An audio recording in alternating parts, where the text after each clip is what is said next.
Oo, aray, tama na siguro, Marlica. Kung sino-sino ng mga dinadamay mo, B.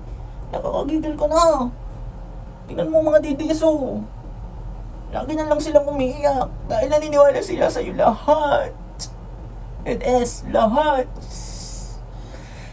Nakakagigil.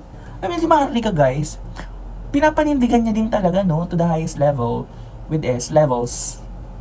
Yung paggamit ni former ni PBBM ng yun nga yung polvoron.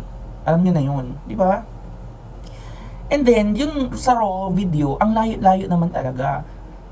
Panoorin niyo na lang. Kayang-kaya niyo na yan. Yan yung challenge para hindi fake news yung inyong makita. Wag kang sino-sino. Kahit ako hindi ako magpo-provide ng video. Kayo, just watch it yourself. Pero dun sa mga reliable, wag sa SMNI.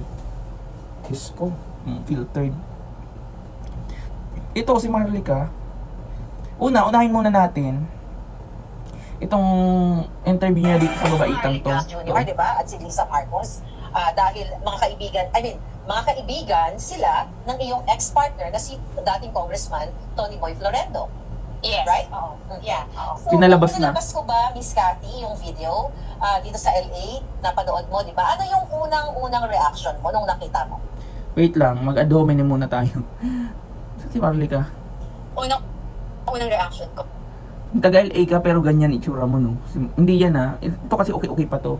Balik tayo kay Marlica. Napanood mo, di ba? Ano Taga-LA. Pero di parang musang lang dito sa Pilipinas. I really hate to do ad hominem, pero sobrang nang ginagawa nyo, guys. Nakakagigil. Maganda pa sa yung wig ko, oh. Bukong totoo pala yan. Ginawa mo pa akong DDS, ah. Ibulbulita. yung unang reaction mo nung nakita mo? Unang reaction ko. Okay pa to, Yes. guys. Alam ko naman na they're doing it. You know, I know that. So like, kasi, nung first time ko, Are you not aware that you are actually opening a very big issue po, and it's against the highest official of the state? Diba? Tungkol sa presidente. Hindi kasi to pwedeng sabihin na ang tatapang nyo naman. It's like gumagawa talaga kayo ng something to ruin the image of one person. Diba? Hindi to katapangan eh. Never ito maging katapangan, guys. Kalokohan. You're ruining one's life, One's life, di ba?